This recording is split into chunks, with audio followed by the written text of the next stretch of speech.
So what I'm going to talk about in the next 10 minutes is how to build a CTO program.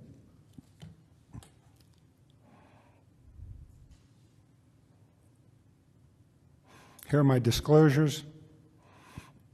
And basically, just to tell you a little bit about myself, I've been doing coronary interventions for 30 years.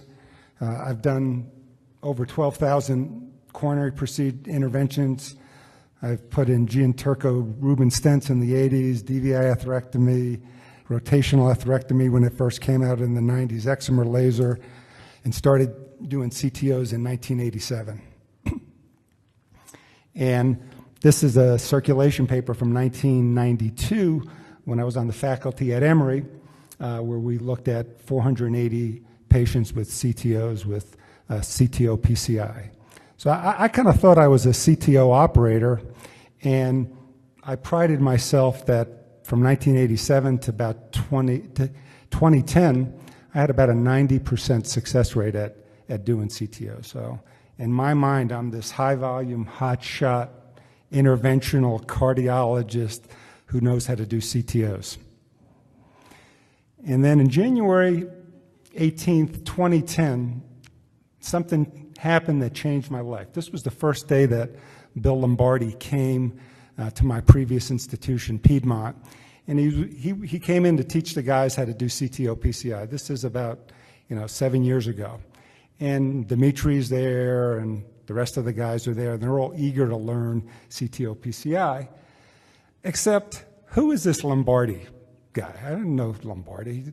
I said, I was doing CTO PCI before Bill Lombardi even had a driver's license.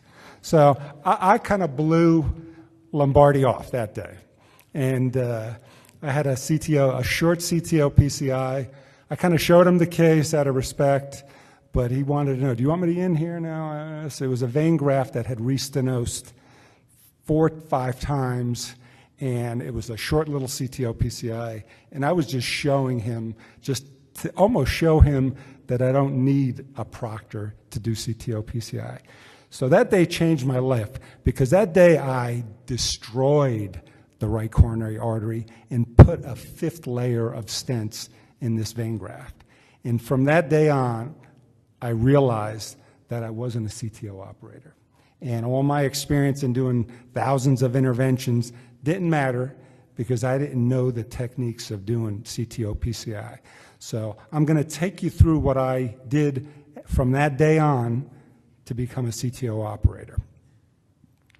And the first thing to do, and I hear this when I'm at dinner meetings, oh, I do CTO PCI, I'm 90% success rate, but then you ask them how many they do. Oh, I do 6 to 8 a year. So they're highly selecting out cases. So the first thing you need to realize is probably most of you aren't CTO operators. And to become a truly good CTO operators, you got to learn the CTO skills. You saw nice demonstrations that those are hard to learn. And the only way you're going to learn them is do a lot of cases. 6, 8 cases a year being 90% successful is not going to crack it. And you need to establish a program in your hospital and get the buy-in from the hospital and from your group that you're going to do this, because it's going to take a commitment both from your group to allow you to have enough time to do it, and the hospital to give you the time in the cath lab to do it. And when you do that, you'll grow your practice, because you'll get buy-in from your partners, you'll get buy-in from the hospital, and then the next group that you get buy-in from is when you start getting good, you get buy-in from your CT surgical colleagues and referring physicians. And then if you're really good, you could become a CTO Center of Excellence. So what I did first is I realized, I jumped on the sword and said, I'm not a CTO operator, I need to get trained. And I welcomed Lombardi back with open arms the second time he came to Piedmont, and had a bunch of cases which I welcomed to Proctor.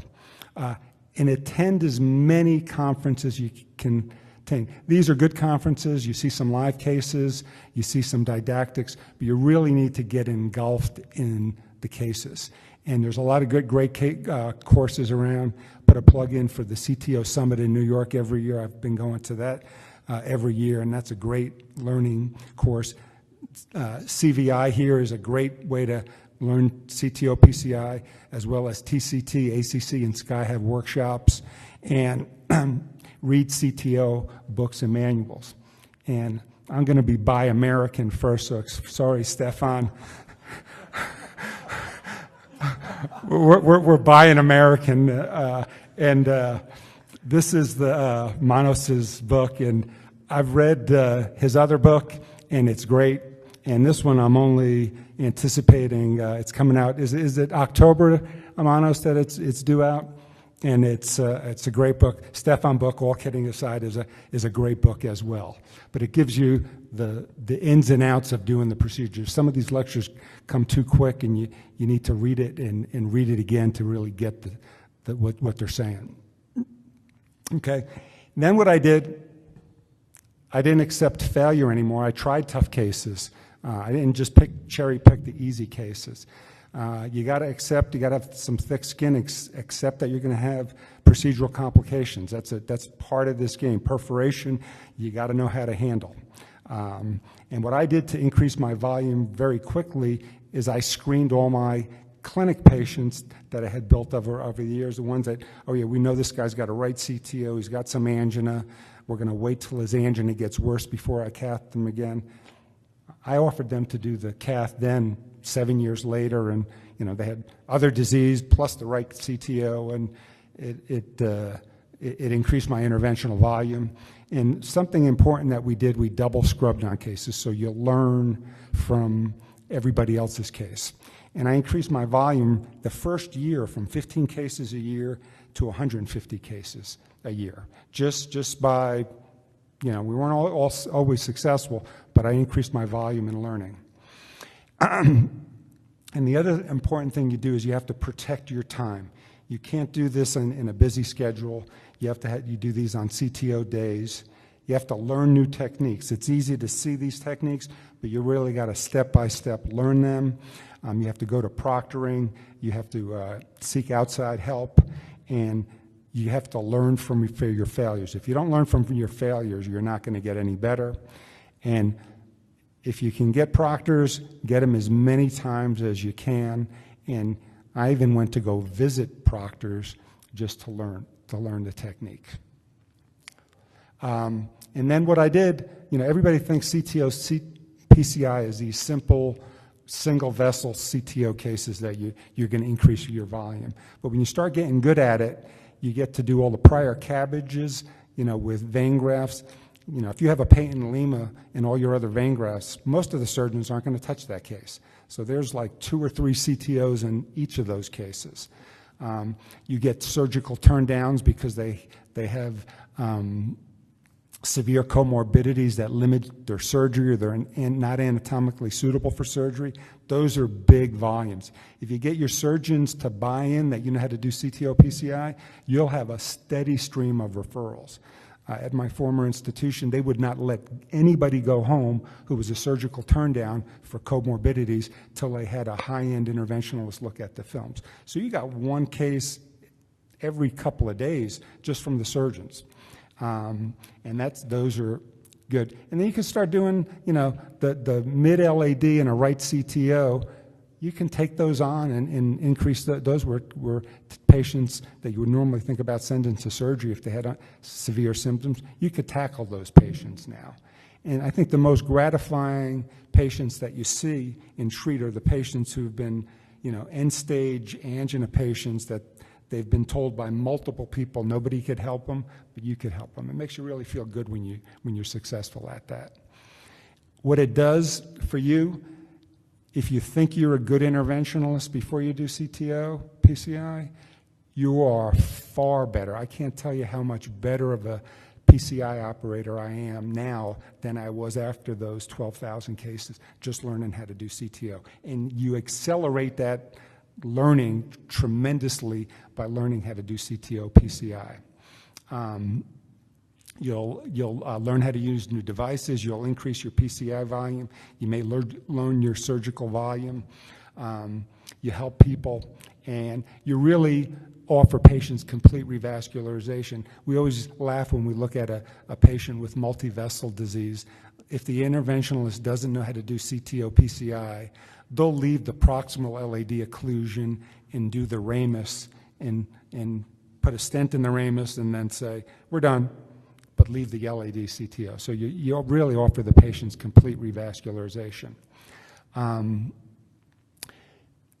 You get better at complications. I'm sorry to say you see complications. You get much better at managing perforation, limiting the dye, limiting contrast, limiting radiation.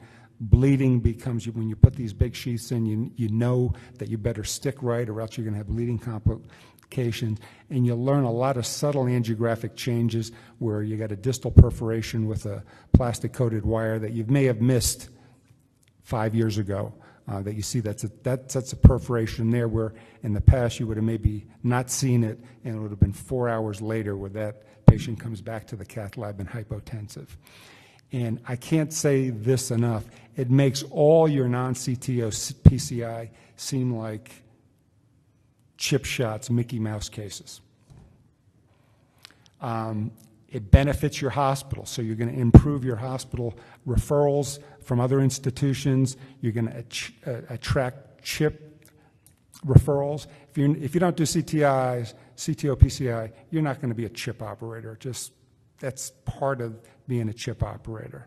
It allows you to do the surgical turn downs. You don't realize how a patient feels when they get a cath at an institution and say, you're going to die if you don't have surgery. Goes to a surgical center. The surgeon says, you're not a candidate for surgery.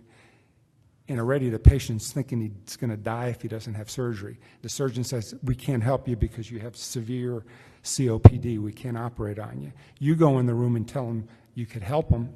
It makes them feel like they have something to live for. It increases your hospital PCI volume. It increased my PCI volume in the days where PCI volume is going downhill. Your cath lab gets better. And if you do all those things right, you'll be a referral center and become a CTO center of excellence in your local area. So becoming a CTO operator and learning how to do has allowed me to treat and help many symptomatic patients, some of which have been told in the past that they have no options. It's improved my PCI skill set tremendously. But be mindful that you're going to have complications, and sometimes the patients are going to die from these complications. Patients die from perforations, and if you don't know how to handle perforations in the right way, you're going to have patients die. And again, complex CTO PCI is not for everybody, and just remember to always do best for your patients. Thank you very much.